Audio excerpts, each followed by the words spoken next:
ध्रुव अपने मित्रों के साथ खेलते हैं तो एक दिन ध्रुव के सभी मित्रों ने पूछा तुम्हारे पिता कौन है। पिता का नाम सुनते ही ध्रुव बोले पिता कौन होता है, मुझे तो नहीं पता पिता कौन है। बोले हम सबके पिता हैं, तुम्हारे भी पिता होंगे। आज अपनी माँ से जाकर के ध्रुव जी पूछते माँ मेरे पिता कौन है। तब सुनीति कहती है बेटा ये सामने जो राजभवन है इसके जो राजा हैं ये तुम्हारे पिता हैं। ध्रुव जी के मन में इच्छा हुई मैं अपने पिता को जाके देखूं। जैसे ही राजभवन में प्रवेश किया, छोटे से 4 वर्ष के हैं ध्रुव जी, जैसे ही अंदर पहुंचे तो पिता की गोद में छोटी मां का बेटा उत्तम बैठा था। उत्तम को देख के ध्रुव जी की इच्छा हुई मैं भी अपने पिता की गोद में बैठूं। जैसे ही आगे बढ़ने लगा तो छोटी मां ने आकर के रोक दिया, इस पर बैठने का अधिकार तुम्हारा नहीं है, इस पर बैठने का अधिकार मेरे पुत्र का है, और तुमको यदि बैठना है तो तुमको प्राण त्याग करके दोबारा मेरे गर्भ से जन्म लेना पड़ेगा, तब तुम इस गद्दी पर बैठ सकते। ध्रुव जी छोटे से मुख से बोले मां मैं कैसे करूं ऐसा। बोले उसके लिए एक ही उपाय है। क्या? वन में जाओ, भगवान का भजन करो, भगवान प्रसन्न हो जाएं तो उनसे वरदान मांगना मैं छोटी मां के गर्भ से हो जाऊं तो तुम बैठोगे। ध्रुव जी रोते रोते अपनी मां के पास आए, रोने लगे। तब मां ने पूछा बेटा क्या बात है, क्यों दुखी। बोले छोटी मां ने ऐसा ऐसा कहा कि जाकर के वन में भजन करो और मां से भगवान से कहो कि मेरी गोदी मेरे गर्भ से जन्म लो तब तुम बैठोगे यहां पर। मां हो तो ध्रुव की मां जैसी, कैसे समझाती है। अरे बेटा उनकी बात का गलत अर्थ मत ले। अरे मैं तो तुझे तेरे पिता की गोद में बैठने के लिए कह रही थी, लेकिन तेरी छोटी मां ने तो तुझे परम पिता की गोद में बैठने के लिए कहा है।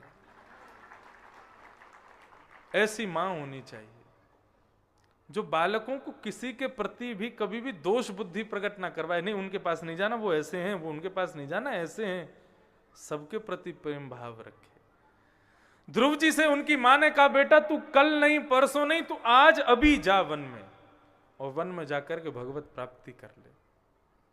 छोटे से 4 वर्ष के ध्रुव जी अपनी मां को प्रणाम करते हैं, वन की ओर प्रस्थान करते हैं। तभी नारद जी महाराज को पता चलता है कोई भक्त तपस्या के लिए जा रहा है छोटा सा। नारद जी बोलते हैं इसको जाकर के इसकी परीक्षा लें। नारद जी प्रकट हो जाते हैं, ध्रुव जी को कहते हैं बेटा कहां जा रहे हो। बोले हम कहीं भी जाएं, आपको क्या, आप कौन। बोले हम अपना परिचय बाद में देंगे, पहले ये बताओ तुम कहां जा रहे हो, क्यों जा रहे हो। बोले हम वन में जा रहे हैं भगवान को पाने।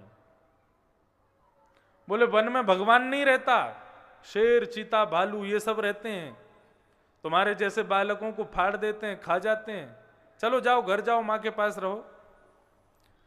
ध्रुव जी महाराज बोले आप कौन हो, अपना परिचय दो पहले। नारद जी बोले मैं नारद हूं। ध्रुव जी बोले झूठ मत बोलिए, आप नारद नहीं हो सकते, क्योंकि मेरी मां कहती है नारदो देव दर्शन। बेटा भगवान बाद में मिलेंगे, पहले नारद जी मिलेंगे और नारद जी ही भगवान से मिलने का मार्ग बताएंगे। आप नारद जी नहीं हो, आप मुझे घर जाने के लिए कह रहे हो। जैसे ये बात सुनी नारद जी महाराज बड़े प्रसन्न हो गए, वाह ये तो साधारण नहीं है, कोई देव भक्त है। तब ध्रुव जी को उन्होंने एक श्लोक प्रदान किया, नमो भगवते तुभ्यं वासुदेवाय धीमहि प्रद्युम्नाय अनिरुद्धाय नमः शंकर्षणाय च। वन में जाओगे बेटा क्या जपोगे। बोले नहीं पता। तब ये मंत्र प्रदान किया, 12 अक्षर मंत्र, ओम नमो भगवते वासुदेवाय, ओम नमो भगवते वासुदेवाय। इस मंत्र का सब लोग जाप कीजिए, भगवान से प्रार्थना करो। 2 बजे से सज धज के बैठे हैं, अब जल्दी पधारो आप। आज इस गुना की भूमि को पवित्र करिए प्रभु। अपनी जन्माष्टमी का सुख, अपने जन्मोत्सव का सुख हमको प्रदान करो। भगवत प्राप्ति का इससे बड़ा मंत्र और कोई नहीं है, इसको याद कर लीजिए और भाव से गाइए सब लोग। ओम नमो भगवते वासुदेवाय, ओम नमो भगवते वासुदेवाय, वासुदेवाय प्यारो वासुदेवाय।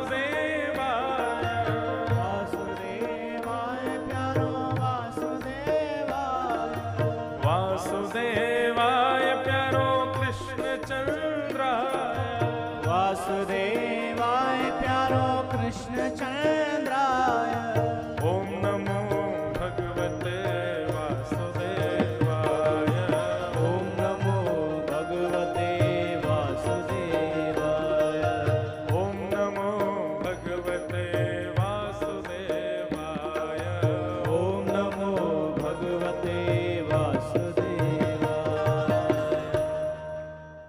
ये भगवान की प्राप्ति का सबसे विशेष मंत्र है। यदि कोई व्यक्ति निरंतर इस मंत्र का उच्चारण करता रहे तो उसको अपने संपूर्ण जीवन में अनंत बार भगवान के अनेकों रूप में दर्शन होंगे, निश्चित होंगे। ये श्रीमद् भागवत जी की कहना है। इसलिए दिन रात चलते फिरते जब खाली समय मिले ओम नमो भगवते वासुदेवाय। कोई माला की जरूरत नहीं, किसी की आवश्यकता नहीं, बस जहां बैठे हो वहीं पर शुरू हो जाए। ये ऐसा विलक्षण मंत्र है। ये मंत्र प्रदान किया ध्रुव जी ने जाकर के घनघोर तपस्या की मधुवन में, मथुरा के पास। कैसे तपस्या कर रहे हैं? बोले पहले महीने तो 3 रात्रि कुछ नहीं खाते, 3 दिन बाद केवल कपित्त फल खा करके भजन करते। दूसरा महीना प्रारंभ हुआ तो 6 दिन कुछ नहीं खाते, केवल पत्ते और जल पी करके भजन करते। तीसरा महीना प्रारंभ हुआ तो केवल 9 दिन तक कुछ ना खाते ना पीते, केवल श्वास लेकर के भजन कर रहे थे। चौथा महीना जैसे ही प्रारंभ हुआ, ध्रुव जी महाराज ने देखा भगवान ने 3 महीने हो गए अभी तक दर्शन नहीं दिए मुझे।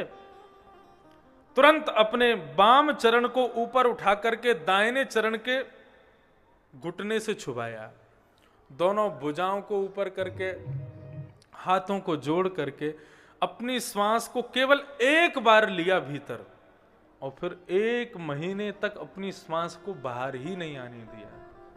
और ओम नमो भगवते वासुदेवाय इस मंत्र का जाप करने लगे। जैसे ही ध्रुव जी ने श्वास लेना बंद कर दिया, देवता हाहाकार मचाने लगे, भगवान के पास दौड़े दौड़े गए। प्रभु, आपका भगवत निष्ठ एक नन्हा सा बालक भक्त आपकी प्रतीक्षा कर रहा है, जाके दर्शन दो। भगवान कहते हैं ऐसे बालक का दर्शन देने नहीं, दर्शन करने जाएंगे हम। गरुण जी का आवाहन किया। गरुण जी पर विराजमान होकर के शंख चक्र गदा पद्मधारी चतुर्भुज रूप धारण करके भगवान श्रीमन नारायण ध्रुव जी के सामने आकर के विराजमान हो गए। लेकिन ध्रुव जी अभी भी नेत्र बंद करके खड़े हैं। तभी भगवान ने अपनी चुटकी बजाई। जैसे ही चुटकी बजाई, क्यों नहीं खोल रहे थे ध्रुव जी नेत्र? क्योंकि हृदय में भगवान का स्वरूप देख रहे थे। जो स्वरूप हृदय में दिख रहा था वो जैसे ही अंतर ध्यान हुआ, अंतर ध्यान होते ही ध्रुव जी व्याकुल हो गए। कहां गए भगवान? मेरे हृदय को छोड़ करके कहां चले गए? जैसे ही नेत्र खोल करके देखा तो गरुण के ऊपर श्री हरि श्री नारायण शंख चक्र गदा पद्म धारण करके नील कमल नील वर्ण का मुखमंडल है, सुंदर अलकावलियां हैं, स्वर्ण मुकुट धारण किया है, अद्भुत छवि भगवान के सामने खड़ी है। श्री ध्रुव जी महाराज के नेत्र सजल हो गए भगवान को देख करके। और भगवान को देख करके श्री ध्रुव जी महाराज केवल मुस्कुरा रहे हैं और कुछ नहीं कर रहे। भगवान बोले बोलो, कुछ तो बोलो, इतनी देर हो गई, बोलो। श्री ध्रुव जी महाराज ने इशारा किया, हम पे बोलना नहीं आता। अरे देवादिदेव महादेव शंकर भगवान इंद्र आदि देवता सब आपकी लच्छेदार वाणी में संस्कृत भाषा में स्तुति गाते हैं, लेकिन मैं तो एक नन्हा सा बालक हूं, मुझे कुछ नहीं आता। तब भगवान ने पशपर्श बालम कृपया कपोलो अपने शंख को जाकर के ध्रुव जी के गाल से ऐसे छुपा दिया और छुपा करके भगवान मुस्कुराने लगे। संपूर्ण वेद वेदांत का ज्ञान ध्रुव जी को हो गया। भगवान बोले अब बोलो।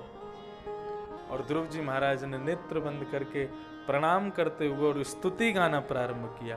प्रत्येक माँ को चाहिए जब तक बालक 7 वर्ष का ना हो जाए, अपने घर के शंख को रोज प्रातःकाल भगवान के चरणों से छुपा करके उसके गाल से स्पर्श करावे। और जैसे ही बालक 7 वर्ष का हो जाए फिर रोज शंख बजवावे।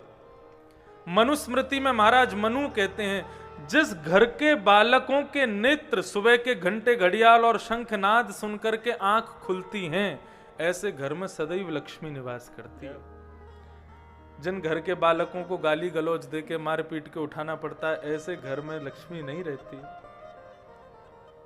माता पिता प्रातःकाल मंदिर में संध्या वंदन करें, खूब सुंदर आरती का गान करें, उस स्वर को सुन के जिन बालकों के नेत्र खुलते हैं, ऐसे घर में कभी भी दूषित रूप से नकारात्मकताएं प्रवेश नहीं करती। शंख का नाद जरूर होना चाहिए घर में।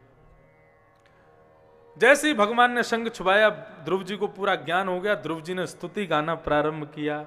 क्या कह रहे हैं? योऽन्तः प्रविश्य मम वाचमिमां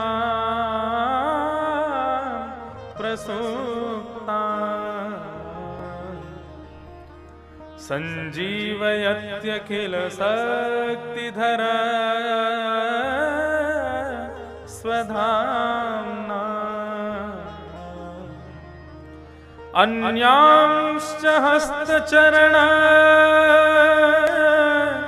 श्रवणत्वगादि प्राणान्नमो भगवते पुरुषाय तुभ्यम्।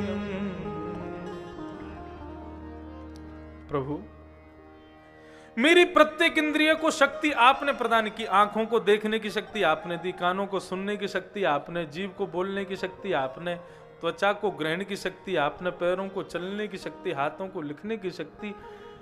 ये समस्त शक्ति प्रदान करने वाले हे भगवान, भक्त को चाहिए अपनी प्रत्येक इंद्रिय से आपको धन्यवाद कहे। ध्रुव जी की बात समझिए।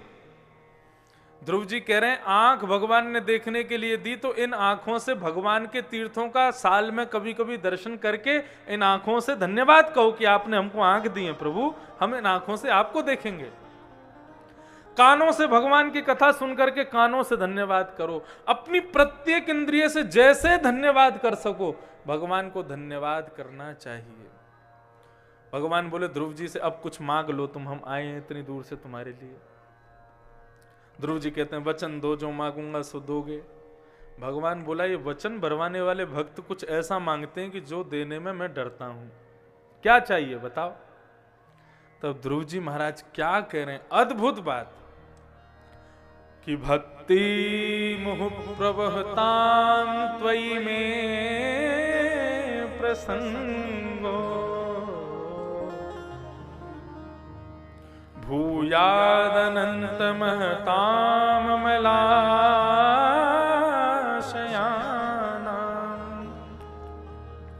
येनाञ्जसोल्वणमुरुव्यसनं भवाब्धिं निश्चे भवद्गुणकथामृतपान मत्त। भगवान बोले क्या चाहिए? बोले एक व्यसन लगा दो मुझे। व्यसन समझते हैं?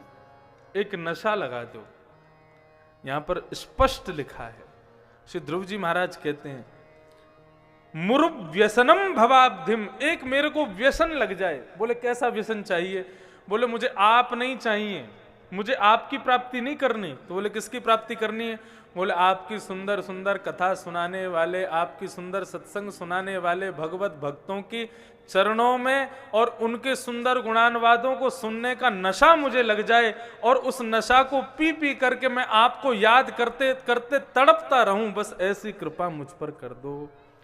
आपसे मिलने में वो आनंद नहीं है जो आपको याद करके आपकी याद में तड़पने में आनंद है प्रभु। इसलिए ये कृपा मेरे ऊपर कर दीजिए। भगवान इतने प्रसन्न हो गए, ध्रुव जी महाराज को अपने हृदय से लगा लिया। बंधुओं, यहाँ पर ध्रुव जी का एक भाव ऐसे बताया गया कि ध्रुव जी ने जब पहली बार भगवान को देखा तो ध्रुव जी के मन की इच्छा क्या थी?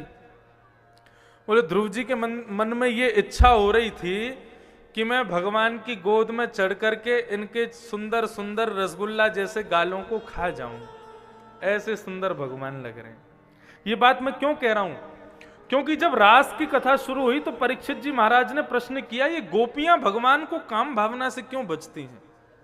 तब परीक्षित जी महाराज कहते हैं याद करो ध्रुव को, एक 4 वर्ष का बालक जिसको ये भी नहीं पता कि काम होता क्या है, वो भी भगवान को देख करके मन में विचार करता है कि मैं इनके गालों को खा जाऊं, ये इतने प्यारे लग रहे हैं, मैं इनकी गोद में चढ़ के इनसे लिपट जाऊं। उसके मन में जब ऐसी भावना इच्छा प्रकट हो सकती है तो गोपियां तो फिर भी कृष्ण प्रेयसी हैं, कृष्ण प्रेमिका हैं। इस प्रकार से ध्रुव जी महाराज ने भगवान की स्तुति गाई है। ध्रुव जी बहुत रोए कि मैंने ऐसी कामना मन में क्यों की। इसलिए भगवान से कोई कामना मत करो। अब ये ध्रुव जी के लिए कोई वरदान थोड़ी मिला, 36,000 वर्ष तक एक ही गादी पे उनको, और एक प्रकार से उनके लिए तो ये दंड ही जैसा था। 36,000 वर्ष तक राज्य किया ध्रुव जी ने। 36,000 वर्ष बाद वैकुंठ से विमान आया, उस विमान में बैठकर जाने लगे तो मृत्यु देवी आई और आकर के अपना सर झुकाया, बोले आप सशरीर वैकुंठ जाएंगे लेकिन अपने चरण मेरे सिर पर पधरा करके जाइए। आप जैसे भक्त इस पृथ्वी पर बार बार नहीं आते हैं, आप अपने सुंदर चरणार विंदों को मेरे मस्तिष्क पर रख करके जाइए। इस प्रकार श्री ध्रुव जी महाराज वैकुंठ को प्रस्थान कर गए। हम ध्रुव जी को प्रणाम करते हैं। आज भी ध्रुव जी सुबह 4 बजे सबको दर्शन देते हैं। ध्रुव तारा ये ध्रुव लोक है, वहां ध्रुव जी विराजते हैं। ध्रुव जी के वंश में आगे अंग नाम के राजा हुए। इनके बेटा हुए, उनका नाम था बैन। बहुत दुष्ट थे ये बैन। इनकी दुष्टता से परेशान होकर के संतों ने इनका वध कर दिया। सब लोगों ने, पूरी प्रजा ने मिलकर इनका वध कर दिया और इनके शरीर का घर्षण किया। तब इनके शरीर से भगवान पृथु का प्रादुर्भाव हुआ। भगवान पृथु का प्रादुर्भाव हुआ। उन्होंने इस पृथ्वी पर खेती बाड़ी शुरू की। पहले बंधुओं, ये धरती ऊबड़ खाबड़ पहाड़ों से युक्त थी। हर जगह पहाड़ थे, खेती बाड़ी करने की जगह नहीं थी। भागवत में ऐसा वर्णन है। तब प्रजा ने इनसे प्रार्थना की पृथु महाराज से। तब पृथु महाराज भगवान का ही अवतार हैं, 24 अवतारों में से एक हैं। तो पृथु महाराज ने धनुष बाण लेकर के आधी से ज्यादा पृथ्वी को समतल बनाया। कारण क्या था कि बारिश होती थी और पहाड़ होने के कारण सारा पानी बह करके समुद्र में मिल जाता था। कोई भी कहीं भी जल नहीं रुक पाता था। इसलिए आधी से ज्यादा पृथ्वी को समतल बना दिया। तब से इस धरती को पृथ्वी कहने लगे, क्योंकि पृथु महाराज ने इसको समतल बनाया। पृथु महाराज ने ही बताया कि मानव जो है वो मांसाहारी नहीं है, शाकाहारी है। कैसे? जितने भी मांसाहारी जानवर होते हैं वो जीभ से पानी पीते हैं, जितने भी शाकाहारी जानवर हैं वो होठ से पानी पीते हैं। मानव कहां से पानी पीता है? तो होठ से पानी पीता है। इसलिए मानव के लिए शाकाहार है, मांसाहार नहीं है। तभी से खेती बाड़ी पूरी पृथ्वी पर शुरू हो गई और इसके प्रणेता थे श्री पृथु महाराज। इसीलिए उनको भगवान का अवतार माना जाता है। पृथु महाराज ने 100 अश्वमेध यज्ञ किए। 100 अश्वमेध यज्ञ 99 पूरे होते ही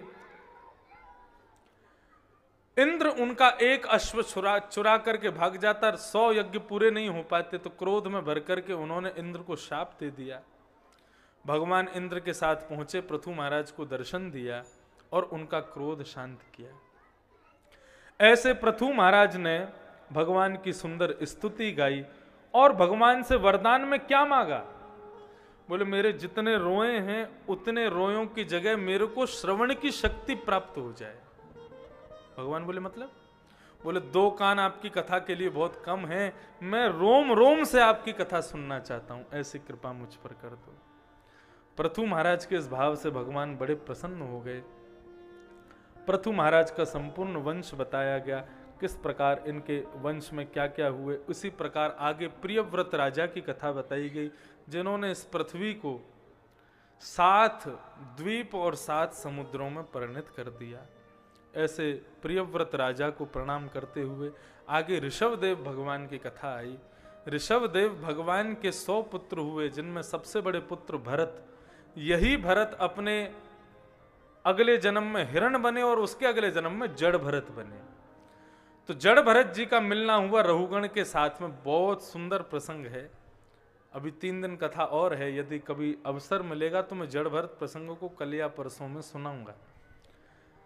जड़ भरत जी महाराज का रघुगण के साथ संवाद हुआ, उस संवाद को भी हम प्रणाम मात्र करते हैं। इस प्रकार संपूर्ण भूगोल खगोल का वर्णन करते हुए प्रत्येक मनवंतर में भगवान कैसे कैसे रूप धारण करते हैं भाव बताया। भूगोल का वर्णन करने के बाद खगोल का वर्णन किया। खगोल में सप्त भू भुवस्व इन सप्त लोकों का वर्णन किया, उसमें नरक का वर्णन किया। नरक क्या है? सब लोग सावधानी से सुनो, नरक क्या है? नरक एक वॉशिंग मशीन है। जब कपड़े मैले हो जाते हैं, कपड़े गंदे हो जाते हैं, तो उनको वॉशिंग मशीन में डाल दिया जाता है और वॉशिंग मशीन खूब घुमा घुमा के, कभी सीधा कभी उल्टा कभी ऊपर नीचे, खूब पटक पटक करके उसको बिल्कुल स्वच्छ बना करके बाहर ले आती है। ऐसे ही नरक है। नरक बुरी जगह नहीं, अच्छी जगह, लेकिन नरक जाना बुरी बात है। अब जाता कौन है नरक, ये ध्यान से सुन लीजिए। नरक जाने वालों के गुण क्या हैं? अत्यंत कोप कटुकाच वाणी दरिद्रता च स्वजनेषु वैरम्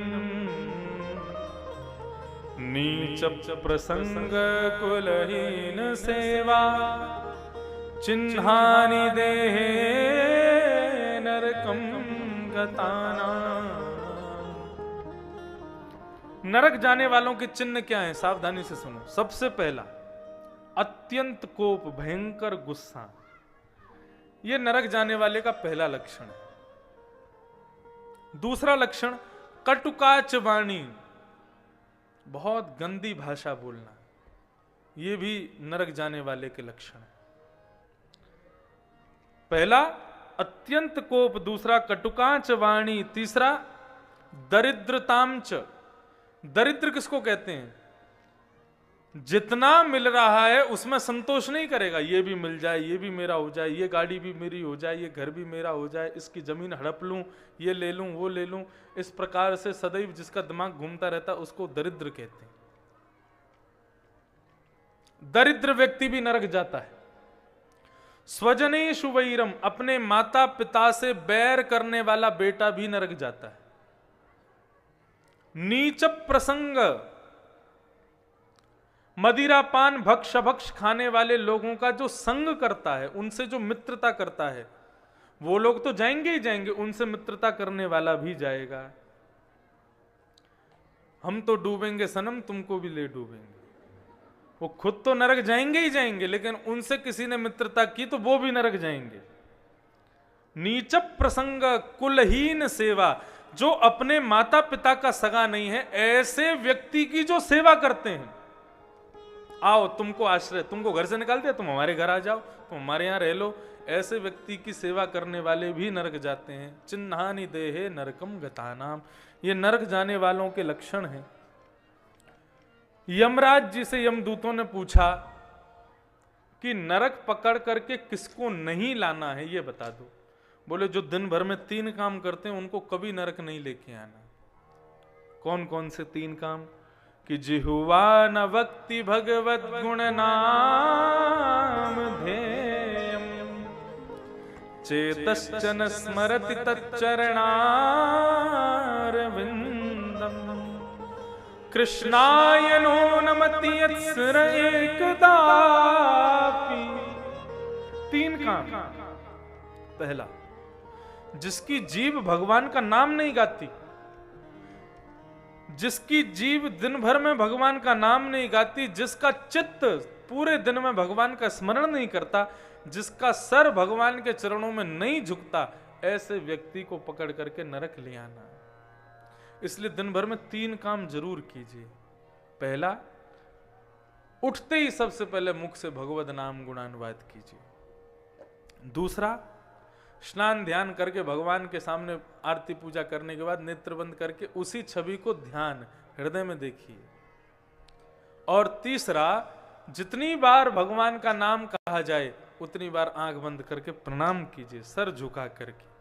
ये 3 काम भी यदि रोज करे व्यक्ति तो नरक नहीं जाएगा। ये श्रीमद् भागवत में लिखा है। इस प्रकार से नरकों का वर्णन करते हुए आगे नारायण कवच की उत्पत्ति हुई देवताओं की रक्षा के लिए। किसने की? त्वष्टा नाम के एक देवता हैं, उनके पुत्र विश्वरूप ने इस नारायण कवच को बनाया। इस नारायण कवच को गाकर के समस्त देवताओं ने एक राक्षस का वध किया जिसका नाम था भगवान का भक्त भी है और इसका ये राक्षस भी है। ऐसा विलक्षण एक भगवान का भक्त हुआ है जिसका नाम है वृत्रासुर। भगवान का भक्त है लेकिन असुर है। श्री वल्लभ संप्रदाय में श्री वल्लभाचार्य जी महाराज इस वृत्रासुर के द्वारा गाए गए 3 श्लोकों को सर्वश्रेष्ठ मानते। हम तीनों श्लोकों का गान कर लें फिर आगे के प्रसंग सुनेंगे।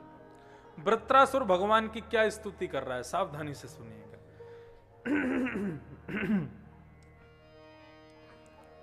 अहम हरे तब पादैकमूल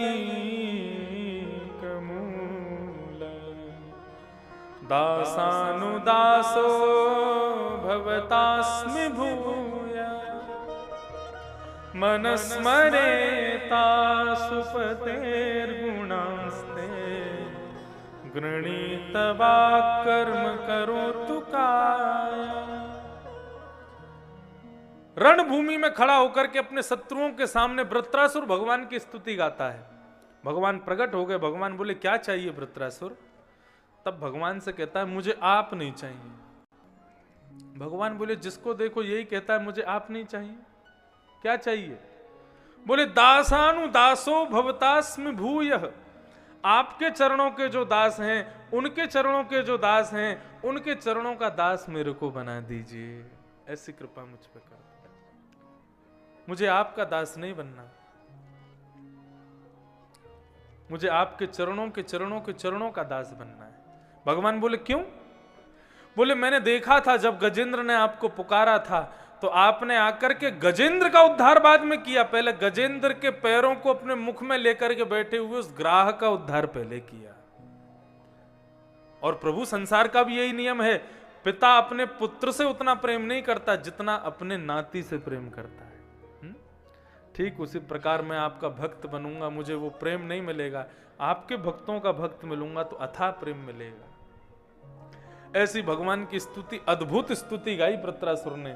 उसको भी हम प्रणाम मात्र करके आगे प्रसंग में चित्रकेतु नाम के राजा थे और उनकी पूरी संपूर्ण कथा बताई गई।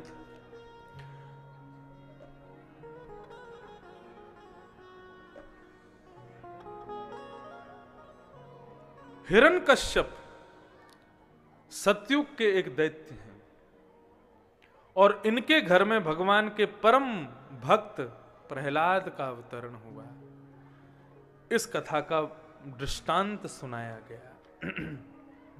एक असुर योनि में जन्म लेने वाला, अपवित्र खानदान में जन्म लेने वाला भक्त भी भगवान को किस प्रकार प्राप्त कर लेता है, वो संपूर्ण कथा बताई गई।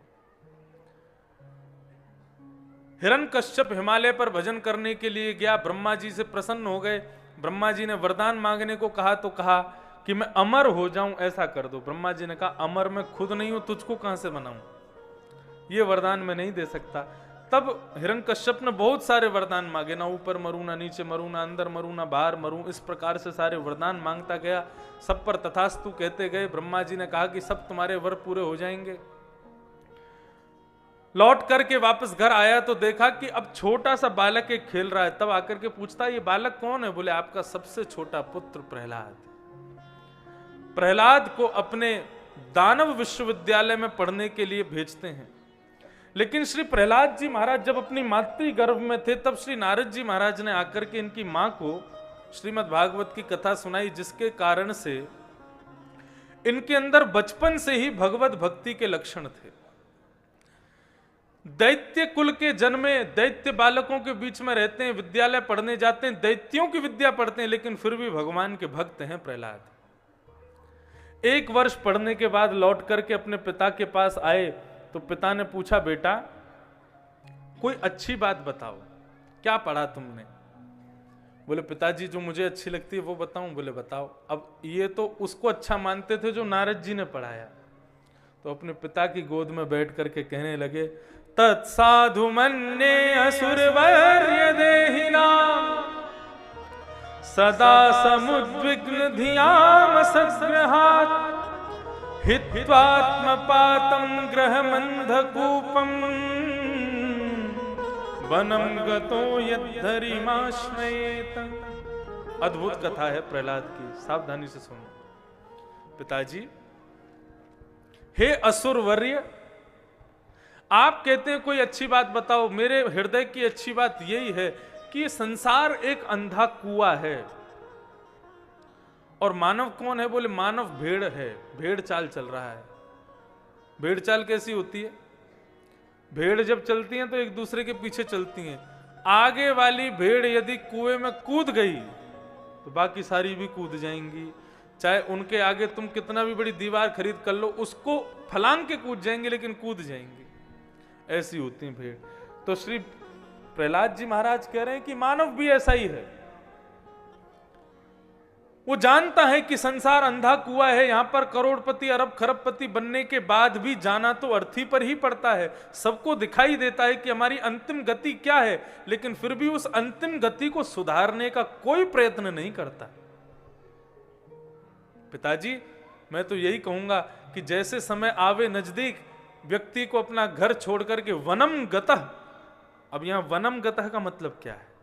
वनम गतः का मतलब है वृंदावनम गतः। वृंदावन जाकर के अपने मन को वृंदावन छोड़ आओ। ठाकुर जी के चरणों में निरंतर ध्यान लगाए रखो, उसी से अंतिम गति श्रेष्ठ होगी। प्रहलाद जी की इस बात को सुनकर के तिल मिला गया हिरण्यकश्यप। बोले मेरे शत्रु का नाम सीखता है। उठा करके दूर पटक दिया, सैनिकों को आदेश कर दिया, कैसे भी मारो, मैं इस बालक को जीवित नहीं देखना चाहता। खूब प्रयास किए। बड़े बड़े निष्ठुर हाथियों के दांत वाले हाथियों के बीच में प्रहलाद जी को छोड़ा। वे अपने दांतों से स्पर्श करते तो दांत चूर चूर हो जाते।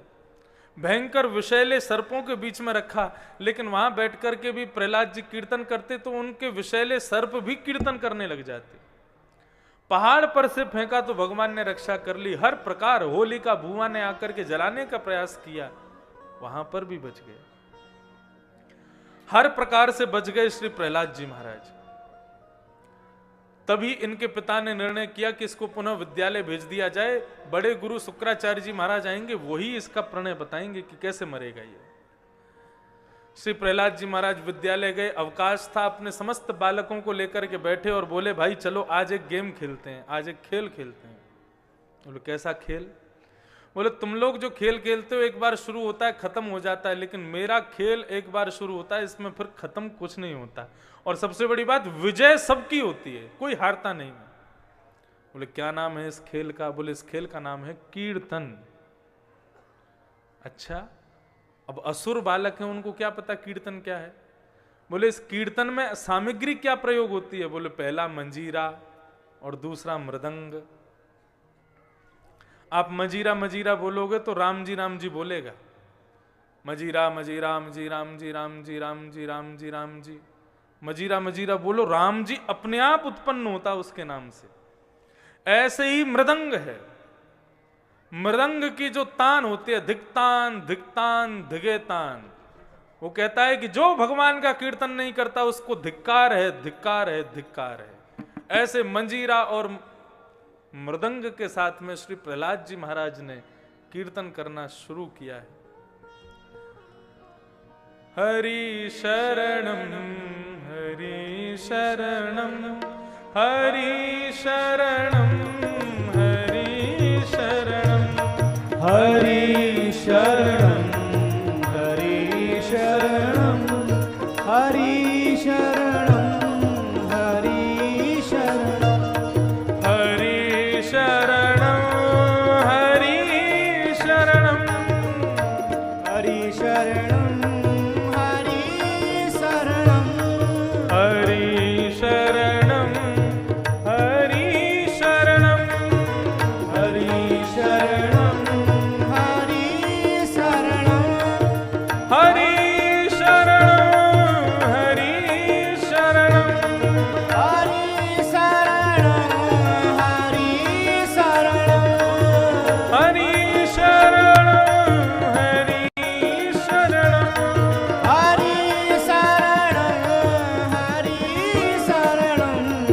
हरि शरणं हरि शरणं हरि शरणं हरि शरणं हरि शरणं हरि शरणं हरि शरणं हरि शरणं। प्रहलाद जी महाराज के कीर्तन की ध्वनि ऐसी थी कि जो वहां जाता है उन्मुक्त होकर के उस कीर्तन में आनंद लेता है। कीर्तन की ध्वनि हिरण्यकश्यप के कानों में पड़ने लगी। राजभवन में बैठे हुए हिरण्यकश्यप ने सैनिक भेज दिए, जाओ जाकर के इसको मार दो। सैनिक जाते मारने के लिए, लेकिन कीर्तन की ध्वनि में जैसे ही प्रवेश करते तो सैनिक भी कीर्तन करने लग जाते। हिरण्यकश्यप को क्रोध आया, अपनी गदा उठा करके पहुंच गया और पूरी प्रजा, इतनी भीड़ खड़ी थी और बीच में दोनों करताल लेकर के श्री प्रहलाद जी महाराज कीर्तन कर रहे थे। पूरी भीड़ को चीरता हुआ गया और प्रहलाद जी को जाकर के जोर से धक्का दिया। बोले अब तेरा खत्म हो गया नाटक, कहां है तेरा हरि बता, पहले उसको मारूंगा फिर तुझे मारूंगा, कहां है तेरा भगवान। श्री प्रहलाद जी महाराज कहते हैं हरि व्यापक सर्वत्र समान। मेरे प्रभु सब जगह विद्यमान है पिताजी, सब जगह, आप में भी हैं, मुझ में भी हैं, सब में हैं। जल वायु अग्नि में सब में है, जल में, वायु में, अग्नि में, सबके अंदर विद्यमान है। कण कण में मेरे हरि है, बस देखने के लिए दृष्टि होनी चाहिए। अच्छा इस खंभ में है, बोले हाँ मुझे दिख रहे हैं। जैसे ही कहा खंभ में दिख रहे हैं, अपनी गदा का प्रहार किया और खंभ का भेदन करके भगवान नृसिंह प्रकट हो गए। बोलो नृसिंह भगवान की जय। ना तो शेर ही बन के आए हैं और ना ही मनुष्य बन के आए हैं, दोनों का मिलन स्वरूप नृसिंह प्रकट हो गया। सुबह से शाम हो गई, युद्ध करते करते करते करते युद्ध होते होते शाम का समय हुआ। राजभवन की दहली पे ले जाकर के भगवान ने अपने गोद में हिरण्यकश्यप को लिटा दिया और अपने विशाल नखों से उसके पेट को विदर्ण करते हुए अंतड़ियों को अपने गले में धारण कर लिया। बोलो भक्त वत्सल भगवान की जय। भगवान नृसिंह ने हिरण्यकश्यप का वध कर दिया, लेकिन इतना भयंकर क्रोध, थर थर कांप रहे हैं भगवान के हाथ पैर, और भगवान के इस क्रोध की वजह से भूमि पर भी भूचाल आ रहा है। भूमि ने प्रार्थना की समस्त देवताओं से, कहा भगवान का क्रोध शांत करो, नहीं तो अभी समुद्र में डूब जाऊंगी मैं। देवताओं ने खूब प्रयास किए, लेकिन भगवान किसकी स्तुति से शांत नहीं हुए। तब ब्रह्मा जी ने नन्हे से प्रहलाद से कहा बेटा तुम ही स्तुति गाओ। तब नन्हे से प्रहलाद ने भगवान की स्तुति गाई। क्या कह रहे हैं प्रहलाद जी? ब्रह्मादय सुरगुणा मुनयोथ सिद्धा सत्त्वैकतान मतयो वचसां प्रवाहै नाराधितुं पुरगुणैरधुनापि विप्रो किं तोष्टुमर्हसि समे हरिरुग्र जाते। मेरे पास लच्छेदार वाणी नहीं है आपकी स्तुति गाने के लिए। मैं तो प्रभु आपके स्पर्श के योग्य भी नहीं हूं। मैं अपवित्र कुल का हूं, एक राक्षस का बेटा हूं। थोड़ी देर के लिए सब लोग बिल्कुल शांति से कथा सुने। हम जल्दी जल्दी पहुंचा रहे हैं, हमें पता अतिकाल हो रहा है, लेकिन सब लोग बहुत शांति से सुनो। यदि इन भक्तों को प्रणाम नहीं करेंगे तो फिर नंदोत्सव में उत्सव कौन मनाएगा? ये भक्ति तो उत्सव मनाएंगे, तो इसलिए थोड़ा शांति से सुने। हम तो चाहते हैं हमें कोई ऐसा यजमान मिले जो कहे 1 महीने कथा सुनाओ, पूरी कथा विस्तार से सुनाएंगे, एक एक प्रसंग बढ़िया से। 7 दिन 4 घंटे में ठीक है। अच्छा एक और बात बताएं आपको, जब श्रोता होते हैं ना जिनका मन नहीं लगता कथा में, तो वहां तो हम भी कथा करते थोड़ी, हम भी भगाते हैं, लेकिन आप लोग इतने ध्यान से सुनते हो तो मन करता है कि एक एक विषय को विस्तार से कहें। और श्रीमद् भागवत का एक विषय भी यदि 7 दिन में आप समझ जाओ ना तो बहुत बड़े भाग्य समझिएगा। ये अथाह सागर है, लेकिन फिर भी बहुत शांति का परिचय जैसे आप हमेशा देते हैं वैसे ही बैठ करके सुनिए। थोड़ा सा इंतजार करेंगे, फल बढ़िया मिलेगा, मीठो मीठो महाराज हमारो लाला अभी बैठ रहो है, कलते तो मीठी मीठी कथा चलेगी, सब बढ़िया से आनंद करेंगे। तो बड़े सावधानी से सब लोग श्रवण करें। प्रहलाद जी ने भगवान की स्तुति गाई। भगवान बोले प्रहलाद मुझसे कुछ मांग लो। प्रहलाद जी क्या कहते हैं? भूमन भ्रमामि वद मे तव दास्य योगम। आहा, अद्भुत भाव। प्रहलाद जी महाराज बोले मैं आपकी गोदी में बैठ जाऊं? नरसिंह भगवान बोले आओ बैठो। गोदी में बैठ करके भगवान की और ठाकुर जी के हाथ में अपना हाथ दे देते हैं प्रहलाद जी, और क्या कह रहे हैं? बोले भूमन भ्रमामि वद देव तव दास योगम। हे प्रभु, मेरे हाथ की रेखाएं देख करके जरा आप बताएंगे कि मेरे अंदर आपके प्रति भक्ति प्रगाढ़ कब होगी? मेरा हाथ देख के बता दो। भगवान बोले कैसी बात कर रहे हो, ऐसा अद्भुत भक्त और अभी भी चिंता कर रहा है कि मैं आपका श्रेष्ठ भक्त बनाऊं कि नहीं। हम एक पिलपिला अमरूद शंकर जी पर चढ़ा के अपने धन्य भाग समझते हैं, हम कितने बड़े अपने आप को भक्त समझते हैं। और ये प्रहलाद जी जिनके लिए भगवान प्रकट हो गए, अभी भी कह रहे हैं मेरा हाथ देख के बता दो मुझ में कभी भक्ति आएगी कि नहीं आएगी। भगवान प्रसन्न हो गए और उनके छोटे से मुख से इतनी प्यारी बात सुन के भगवान, जिस प्रकार शेर का स्वभाव होता है जीभ से चाटता है, ऐसे नृसिंह भगवान अपनी जीभ से प्रहलाद को चाटने लगे। प्रहलाद जी महाराज से कहने लगे बेटा कुछ मांग लो। बोले अच्छा एक बात बताओ, क्वाहम रज प्रभव ईश तमोधिकेस्मिन् जातः सुरेतर कुले क्वतवानुकंपा न ब्रह्मणो न भवस्य न वैरमाय यन्मेर्पितः शिरसि पद्म कर प्रसाद। सब कुछ दे दिया आपने और अब कह रहे हो कुछ मांग लूं मैं? भगवान बोले हमने क्या दिया? प्रहलाद जी बोले आपकी पत्नी कौन? बोले लक्ष्मी। आपने कभी उसके सिर पर अपना हाथ रखा? बोले नहीं कभी नहीं रखा। बोले आपके पुत्र कौन? ब्रह्मा। कभी उनको गोद में बिठाया? बोले कभी नहीं बिठाया। आपके पौत्र कौन? बोले शंकर जी। कभी उनको चाटा अपनी जीभ से? बोले कभी नहीं। बोले जो लक्ष्मी को नहीं मिला, ब्रह्मा को नहीं मिला, जो शंकर को नहीं मिला, वो आपने एक दैत्य बालक को दे दिया। प्रभु और क्या मांगू मैं आपसे? आपकी गोद में बैठा हूं, आपने अपना वरद हस्त मेरे सिर पर रखा है, आप अपनी कोमल जिह्वा से मेरे को चाट रहे हैं, और मैं क्या मांगू आपसे? लेकिन फिर भी आप कुछ देना चाहते हैं तो एक वरदान दे दीजिए। भगवान बोले मांगो, क्या चाहिए? बोले यही मांगना चाहते हैं, यदि राशि शमे कामान वरान स्वाम वरदर्शभ कामानामृत संरोहम भवतस्तु वृणे। आप यदि कुछ देना चाहते हैं तो एक ही वरदान दे दीजिए। भगवान बोले क्या?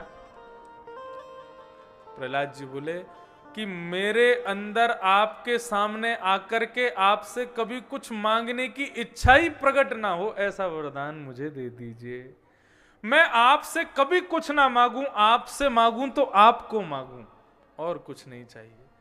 प्रहलाद जी के इस भाव को सुन के भगवान इतने प्रसन्न हो गए, अपने हृदय से लगा लिया और प्रहलाद जी को आशीष देकर के भगवान वहां से प्रस्थान कर गए। बोलो भक्त वत्सल भगवान की। प्रहलाद जी पर कृपा करके भगवान गए। आगे देवासुर संग्राम की कथा बताई गई। तत्पश्चात अष्टम स्कंद में श्रीमद् भागवत के में गजेंद्र मोक्ष की कथा। एक गजेंद्र ने भगवान की स्तवन करके और भगवान को प्रकट किया, और प्रकट करके अपने आप को ग्राह से मुक्त किया। पूर्व जन्म में यही गजेंद्र एक राजा था, भगवान की सेवा में बहुत निष्ठा थी, लेकिन संतों का अनादर कर दिया था, इसलिए गजेंद्र बनना पड़ा। इस प्रकार गजेंद्र मोक्ष की कथा। गजेंद्र मोक्ष की कथा के बाद देवासुर संग्राम। देवासुर संग्राम में देवताओं को अमृत पिलाने के लिए भगवान मोहिनी आ गए, लेकिन दैत्यों का एक स्वरूप जिसका नाम स्वर भानु था, वो चंद्र और सूर्य के बीच में जाकर के बैठ गया अमृत पीने के लिए। जैसे ही अमृत हाथ में पड़ा तो आवाज करके उसका पान करने लगा। भगवान समझ गए ये देवता नहीं है, देवता कभी आवाज नहीं करते। सुदर्शन चक्र से सर धड़ से अलग कर हो गया, लेकिन अमृत पीने के कारण मरा नहीं। कौन बन गया?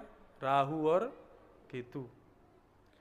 देवताओं में, दैत्यों में युद्ध शुरू हो गया, सारे दैत्य मारे गए, लेकिन गुरु शुक्राचार्य के पास संजीवनी विद्या थी, उससे उन्होंने फिर जीवित कर दिया। ब्राह्मणों को प्रणाम करने का क्या फल होता है, ये प्रसंग सुना रहे थे शुक्राचार्य राजा बलि को। बलि ने ब्राह्मणों को प्रणाम किया, खूब सुंदर यज्ञ आदि करवा करके खूब बढ़िया दक्षिणा दी, ब्राह्मणों ने आशीष दिया, विजयी भव। जैसे ही ब्राह्मणों का आशीर्वाद मिला, शुक्राचार्य जी बोले जाकर के देवताओं के स्वर्ग पर चढ़ाई कर दो, अब तुमको कोई नहीं हरा सकता। देवताओं के स्वर्ग पर चढ़ाई कर दी, देवता मारे मारे फिरने लगे। तब देवताओं की माता अदिति ने भगवान से कहा कि मेरे देवताओं को, मेरे पुत्रों को पुनः स्वर्ग वापस मिले। भगवान बोले मैया, ब्राह्मणों का आशीर्वाद है देवताओं को, उसको मैं भी कुछ नहीं कह सकता। तो कौन कह सकता? बोले उन्हीं के समान कोई ब्राह्मण यदि चाहे तो उनके आशीर्वाद को नष्ट कर सकता है। तब मैया बोली आप कुछ करो। तब भगवान बोले फिर तो हम ही आते हैं। कौन बन के? बोले वामन बन के आएंगे। भगवान नन्हे से वामन बन के पधारे हैं। मतवारी जाकी चाल मेरो अदिति को लाल, मतवारी जाकी चाल मेरो अदिति को लाल, बने वामन विशाल मेरो अदिति को लाल, बने वामन विशाल मेरो अदिति को लाल, या के घूंगर वाले बाल मेरो अदिति को लाल, या के घूंघर वाले बाल मेरो अदिति को लाल, जाके नयन विशाल मेरो अदिति को लाल, या के नयन विशाल मेरो अदिति को लाल, मतवारी जाके चाल मेरो अदिति को लाल, मतवारी जाकी चाल मेरो अदिति को लाल, मतवारी जाके चाल मेरो अदिति को लाल, मतवारी जाकी चाल मेरो अदिति को लाल। श्री वामन भगवान की जय। हाँ, एनर्जी बचाओ, अभी खूब नाचना है, अभी तो जन्म होगा लाल जी का। वामन भगवान प्रकट हुए, प्रकट होते ही जनेऊ संस्कार हुआ, और जनेऊ संस्कार के बाद गुरु बृहस्पति ने कहा कि मुझे यदि दान देना चाहते हो तो स्वर्ग तीनों लोग दान में लेके आओ। किससे? बलि से। बलि समुद्र के किनारे यज्ञ कर रहा था, इतने में ही वामन भगवान पहुंचे। वामन भगवान ने जाकर के वहां खड़े हो गए। बलि ने कहा क्या दूं प्रभु? आप कहो तो गांव दे दूं, आप कहो तो कंचन का महल दे दूं, आप कहो तो आपका ब्याह करा दूं। सारे वरदान रख दिए सामने, लेकिन भगवान वामन बोले कुछ नहीं चाहिए, 3 पैर जमीन चाहिए बस। बलि बोला आपको मांगने में शर्म नहीं आ रही, लेकिन मुझे देने में बहुत शर्म आएगी। त्रिलोकी का स्वामी मैं बलि, और मैं केवल 3 पग जमीन दूं आपको। भगवान वामन बोले एक और बात है उसमें। बोले क्या? वो 3 पग जमीन भी हमारे पैरों से नपी हुई होनी चाहिए। बोले आप स्वयं तो छोटे से हो, और उसमें भी नेक नेक से आपके चरण, 3 पग जमीन कितनी होती है? बोले 3 से 1 ज्यादा नहीं लेंगे, 1 कम नहीं लेंगे, लेंगे तो 3 लेंगे।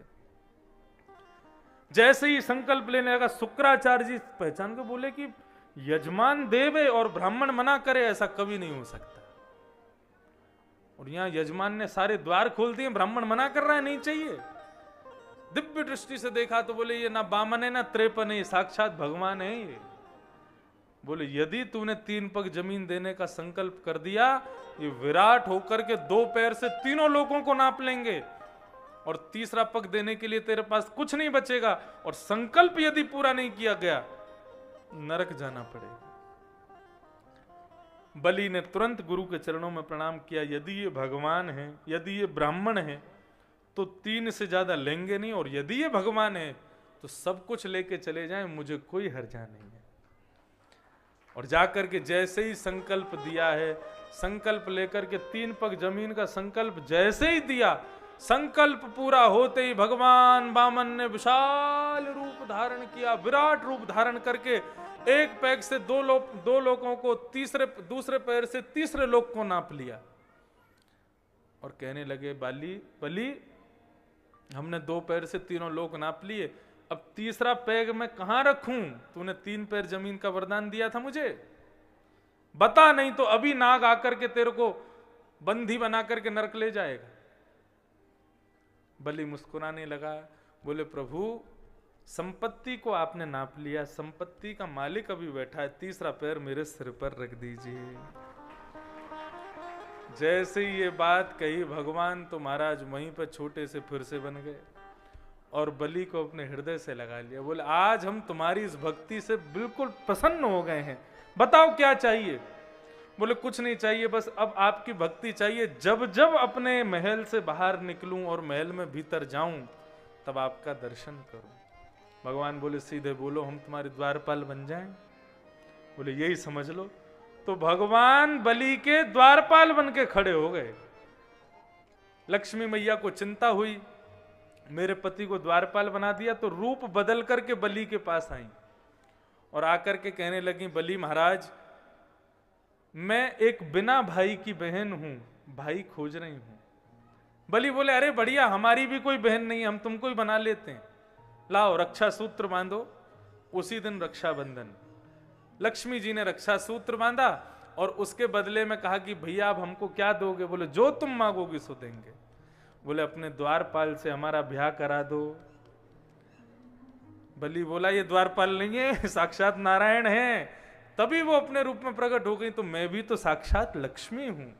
लक्ष्मी नारायण दोनों का ब्याह हुआ, पुनः ब्याह, और बलि ने दोनों को प्रणाम किया। बोलो भक्त वत्सल भगवान की जय। इस प्रकार वामन अवतार की कथा को हम लोग प्रणाम करते हुए गंगा अवतरण की कथा बताई गई और इन संपूर्ण कथा को बताते हुए श्रीमद् भागवत के सत्यव्रत राजा आदि मत्स्यावतार भगवान की कथा नवम स्कंद प्रारंभ हुआ, सूर्यवंश का वर्णन, और सूर्यवंश का वर्णन करते हुए महाराज गंगा अवतरण की कथा, सगर राजा की कथा, उन सबको हम प्रणाम कर रहे हैं। क्या करें, कहना तो सब चाहते हैं लेकिन समय बहुत कम है और कथा खूब सारी है। इन सबको प्रणाम करते हुए खट्वांग राजा हुए, खट्वांग के दीर्घबाहु, दीर्घबाहु के रघु, रघु के प्रथु, प्रथु के श्रवा, श्रवा के अज, अज के महाराज दशरथ। और दशरथ महाराज के यहाँ पर भगवान 4 रूपों में प्रकट हुए हैं, राम, भरत, लक्ष्मण और शत्रुघ्न। थोड़ी देर में ही हम लोग गोकुल वृंदावन पहुंच रहे हैं, बिल्कुल सावधानी से बैठ के कथा श्रवण करें। इस प्रकार संपूर्ण राम कथा एक ही श्लोक में कही गई। ऐसे प्रभु श्री राम को हम बारंबार प्रणाम करते हैं। चंद्रवंश का वर्णन किया गया। चंद्रवंश का वर्णन करते हुए इसी चंद्रवंश में भगवान श्री कृष्ण का प्रादुर्भाव हुआ। भगवान के चंद्रवंश का वर्णन करते हुए 2 श्लोकों में संपूर्ण कृष्ण कथा सुना दी श्री सुखदेव जी महाराज ने। वृंदावन में ये लीला, आप लोग शांति का थोड़ा परिचय दें तो बस, अब 10, 15, 20 मिनट की कथा है, बिल्कुल शांति से सुनिए। 2 श्लोकों में संपूर्ण कृष्ण कथा सुना करके सुखदेव जी शांत हो गए। 4 दिनों से कथा अभी तक रुकी नहीं थी, लेकिन अब 4 दिन बाद कथा रुक गई। श्री सुखदेव जी महाराज से परीक्षित जी ने पूछा, प्रभु आप शांत क्यों हो गए? बोले पूरी कथा सुना तो दी, मथुरा में जन्म हुआ, वृंदावन में ये लीला, गोकुल में ये लीला, मथुरा में जाके कंस को मारा, महाभारत का युद्ध करा दिया, 16,108 ब्याह किए, द्वारिका में निवास किया, स्वधाम प्रस्थान कर गए भगवान। यही तो लीला है, कृष्ण कथा है पूरी। इसके अलावा और क्या सुनाए हम आपको? परीक्षित जी महाराज के नेत्र सजल हो गए। बोले प्रभु मेरे मातृ गर्भ में आकर के जिन प्रभु ने मेरी रक्षा की, उनकी कथा में इतनी सूक्ष्म नहीं सुन पाऊंगा। कि कथितो वंश विस्तारो भवता सोम सूर्ययो राज्ञां चोभय वंश्यानां चरितम परमाद्भुतम। मुझे भूख प्यास कुछ नहीं लगी है, ना मुझे कहीं जाना है, मुझे केवल कृष्ण कथा सुननी है, आप विस्तार से सुनाइए। श्री शुक्राचार्य जी कहने लगे 4 दिन से बैठे हो, कुछ तो खा लो। बोले नहीं प्रभु, आपके मुख से इतनी सुंदर कथा मैं सुन रहा हूं। पिबंतम त्वम मुखाम भोज अच्युतम हरि कथामृतम। इतनी सुंदर कथा के बाद अब भूख नहीं लगती, केवल मुझे कृष्ण कथा सुनाओ। जब ऐसी तितिक्षुता देखी सुखदेव जी ने, तब कहा कि अब मैं तुम्हें कृष्ण चरित्र सुनाऊंगा। यदि ऐसी तितिक्षुता भगवान की कथा श्रवण के प्रति नहीं है तो माफ कीजिए, हम कृष्ण कथा शुरू भी कर दें तो भी आप प्रवेश नहीं कर पाओगे उसमें। भगवान की लीला पर संदेह प्रकट होंगे, ऐसा कैसे कर दिया भगवान ने। इसलिए हम पहले ही कह रहे हैं, बहुत शांति से सावधानी से कथा सुनिए। पृथ्वी पर भार बढ़ने लगा तो पृथ्वी महारानी रोती रोती ब्रह्मा जी के पास गई कि आप राक्षसों को क्यों बनाते हैं। ब्रह्मा जी बोले हम तो सबको बढ़िया बनाते हैं, रावण को ब्राह्मण कुल में पुलस्त ऋषि के खानदान में भेजा, फिर भी राक्षस बन गया, इसमें मेरी क्या गलती। संहार कराना चाहती हो तो शंकर जी के पास जाओ। शंकर जी के पास पृथ्वी गई तो शंकर जी बोले हम अगर प्रलय करेंगे तो सब मारे जाएंगे, यदि गिने चुने लोगों को मरवाना है तो नारायण से प्रार्थना करो, वही अवतार धारण करके आएंगे। तब समस्त देवताओं के साथ क्षीर सागर पर जाकर के इन समस्त देवताओं ने, पृथ्वी ने भगवान से प्रार्थना की कि आप पृथ्वी पर पधारो। तब भगवान ने आकाशवाणी करते हुए पृथ्वी को कहा कि वसुदेव ग्रहे साक्षात भगवान पुरुष पर जनिष्यते तत्प्रियार्थम सबवन्तु सुरस्त्रिय। हे पृथ्वी महारानी, चिंता मत करो, भगवान का आदेश हो रहा है कि वे वसुदेव के यहां पर साक्षात कृष्ण स्वरूप नारायण ही कृष्ण बन करके पधार रहे हैं। सब देवताओं को आदेश कर दिया, सब लोग पहुंच जाओ ब्रजमंडल में, जा करके अपनी अपनी जगह स्थापित ग्रहण कर लो। शंकर जी पहुंच गए महाराज, नंदगांव पर्वत के रूप में शंकर जी विराजमान हो गए, बरसाना पर्वत के रूप में श्री ब्रह्मा जी विराजमान हो गए, और साक्षात गोवर्धन पर्वत के रूप में साक्षात विष्णु नारायण विराजमान हो गए। समस्त देवी देवता, कोई बछड़ा बना, कोई बछिया बना, कोई पेड़ बना, कोई वृक्ष बना, कोई कुछ बना, पूरे ब्रजमंडल में देवी देवता 33 करोड़ देवता आकर के बैठ गए। और यहां से कृष्ण कथा प्रारंभ। सूरसेन मंडल के राजा हैं राजा सूरसेन, और सूरसेन के पुत्र का नाम है वसुदेव।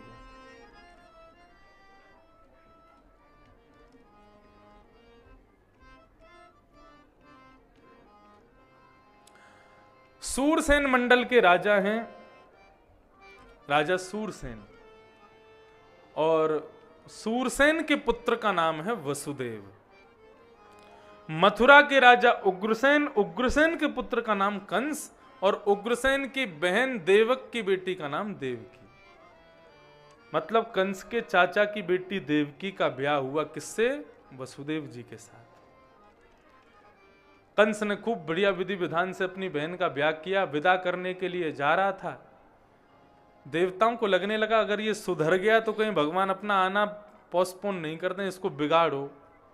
तो देवताओं ने आकाशवाणी कर दी, बोले कि तुम जिस बहन को विदा करने जा रहे हो कंस, उसका 8वां बालक तुम्हारा काल है।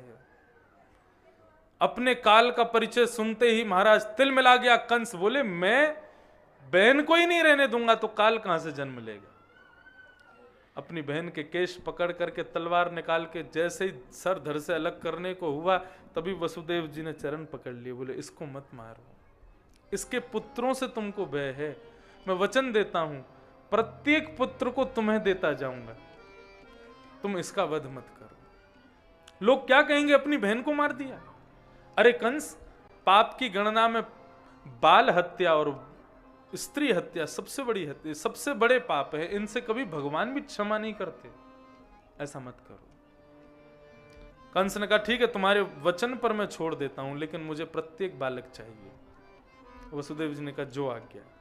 पहला बालक होते ही जैसे कंस को दिया तो कंस ने कहा, कंस को दया आ गई, बोले मेरा भांजा है, इसको कैसे मारूंगा। एक काम करो 7 बालक तुम रखो, 8वां मुझे दे देना। वसुदेव जी तो खुश हो गए कि सारे बालक दे रहा है। जैसे ही वापस ले जाने लगे, देवताओं ने फिर कहा, बोले फिर सुधर रहा है ये, इसको बिगाड़ो। नारद जी महाराज ने आकर के कंस से कहा, ये तुमने क्या कर दिया, उसको छोड़ क्यों दिया? बोले कि पहला पहला बालक है, उसको नहीं मारूंगा। बोले देवताओं ने कहा है कि 8वां काल होगा, मतलब पहले से 8वां कोई भी मार सकता है तुमको। तुरंत सैनिकों को भेजा, जाओ पकड़ लाओ बालक को, और 1 2 3 6 बालकों को मार दिया। 7वें बालक के रूप में देवकी के गर्भ में बलराम जी आए। भगवान के शेष नाग ही बलराम हैं और वही शेष ही लक्ष्मण हैं। जब बलराम जी पधारे तो भगवान ने योग माया वैष्णो देवी को बुलाया, बोले इधर आओ, हमारा एक काम करोगी तो कलयुग में तुम्हारी बहुत पूजा होगी, तुम्हारे खूब मंदिर बनेंगे। योग माया ने कहा आज्ञा करो। बोले हमारी माँ के गर्भ में जो अभी बालक है, इसको वहां से स्थानांतरित करके और गोकुल में रोहिणी के गर्भ में आप पहुंचा दो, क्योंकि ये भैया हमारे बड़े भाई हैं, बलराम जी हैं, शेषनाग हैं, जो काम हमको करना है कंस को मारने का, हमसे पहले यही कर देंगे, इसलिए इनका स्थानांतरित करो। योग माया ने वो कार्य कर दिया और कंस को यह सूचना मिली कि 7वां बालक गर्भ में ही नष्ट हो गया। अब 8वां बालक जन्म लेने वाला है। सैनिक बढ़ा दिए, डबल ताले लगवा दिए जेलों में महाराज, बोले कहीं से भी निकलने नहीं पाए। अब तो देवकी महारानी का स्वरूप निखरने लगा है, ऐसी सुंदर देवकी लगती है, क्यों? साक्षात परब्रह्म गर्भ में विराज रहे हैं। अष्टमी तिथि थी, मंदम मंदम जलधार बह रही थी आकाश में, और जैसे ही बिल्कुल मध्य रात्रि अर्धरात्रि हुई है, ठीक 12 बजते ही पूरे कारागृह में एक दिव्य प्रकाश प्रकट हुआ।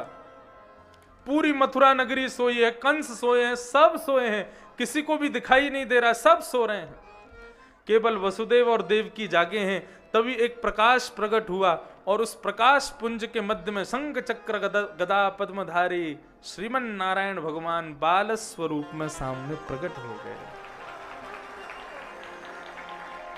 सब लोग हाथ जोड़ो और भगवान के स्वरूप का वर्णन सुनते हुए उनको प्रणाम करो। तमद्भुतम बालकमंभुजे क्षणम चतुर्भुजम शंख गदायुधायुधम श्रीवत्सलक्ष्म्यं गलसौभकौस्तुभं पीतांबरं सांद्रपयोधसौभगम्।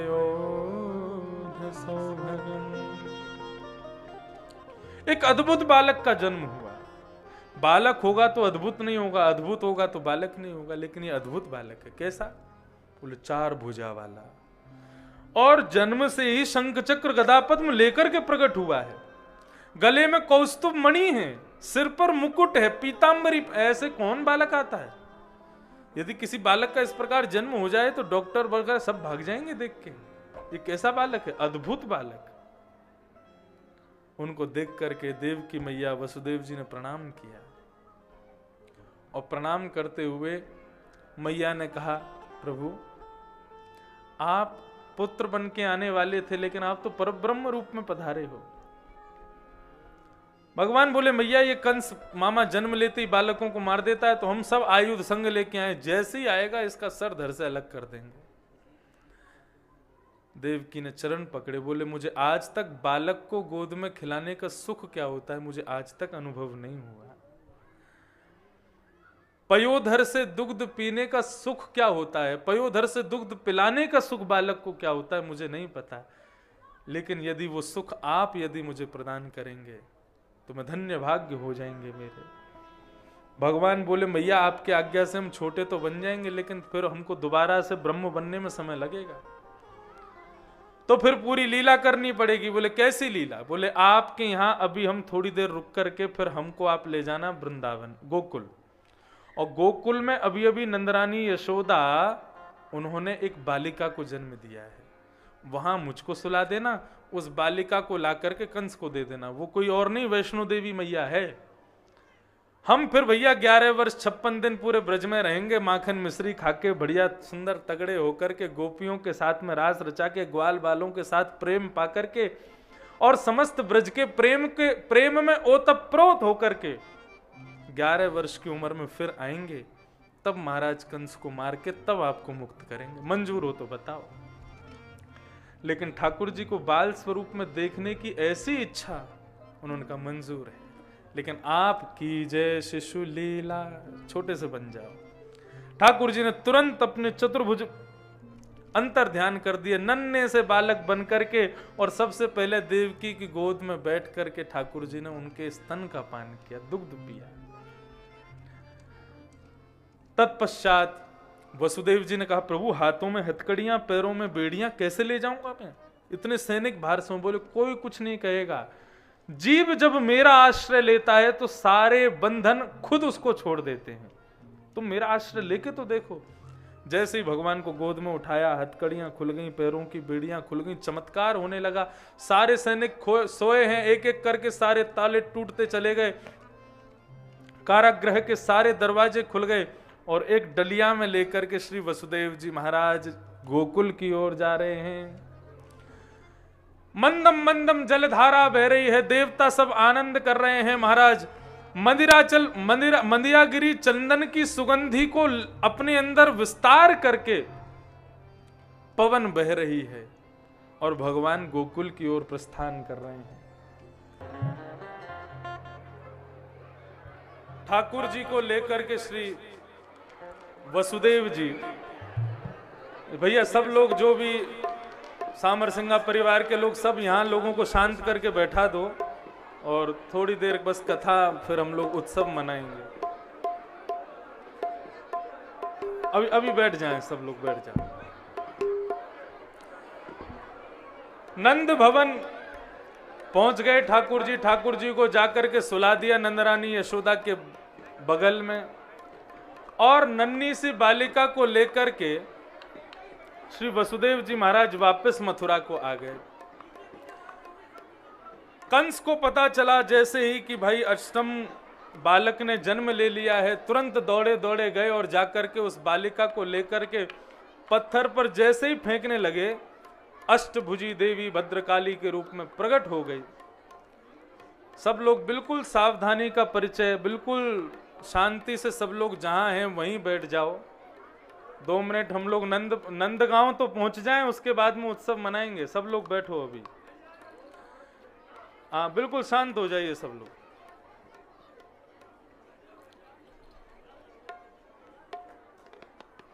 ठाकुर जी गोकुल पहुंच गए। नंदरानी यशोदा 80 वर्ष की है गई, लेकिन अभी तक लाला नाय भयो, लाला नाय भयो। वाह बात की महाराज, इतनी चिंता सबन को हैन लगी।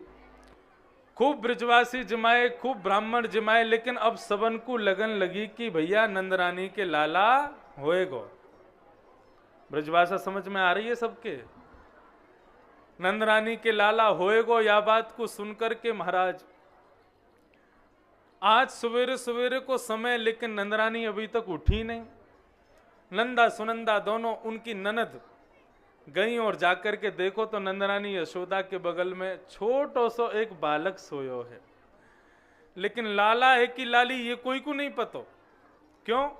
क्योंकि महाराज चद्दर ओढ़ के सोए हैं। तब नंदा सुनंदा ने 21 बार हरिशरणम को जाप किया, हरिशरणम हरिशरणम। हे विधाता, हमारे बाबा को एक बार लाला है जाए, फिर भले ही 7 लाली है जाए, कोई आपत्ति नहीं है, लेकिन एक लाला हमारे भैया को है जाए। जैसे ही महाराज चदरिया हटाए करके देखो है तो है गयो, है गयो, है गयो, है गयो, है गयो, है गयो। अब तो नंदा सुनंदा एक दूसरे को मुंह दबाने लगी, बोले अभी कोई को मत बता, सबसे पहले ये खुशखबरी जाके नंद बाबा को सुनाएंगी। नंद बाबा अभी गौशाला में बैठे थे, दोनों बहन पहुंच गई। भैया आपने इतने ब्राह्मण जिमाए, इतने ब्रजवासी जिमाए, उन सबन के फलस्वरूप आपके घर नीलमणि जैसो लाला जायो है। अब तो वाह खबर को सुन के महाराज 80 साल के नंद बाबा 16 वर्ष के है गए। इतने आनंद में भर गए। यमुना जी में स्नान कियो, माथे पे पीलो चंदन लगायो, मूछन में इत्र लगायो। पूरे ब्रजमंडल में आनंद उमंग हिलो रह रही है। नंद घर लाला जायो है, सब लोग आनंद कर रहे हैं। हो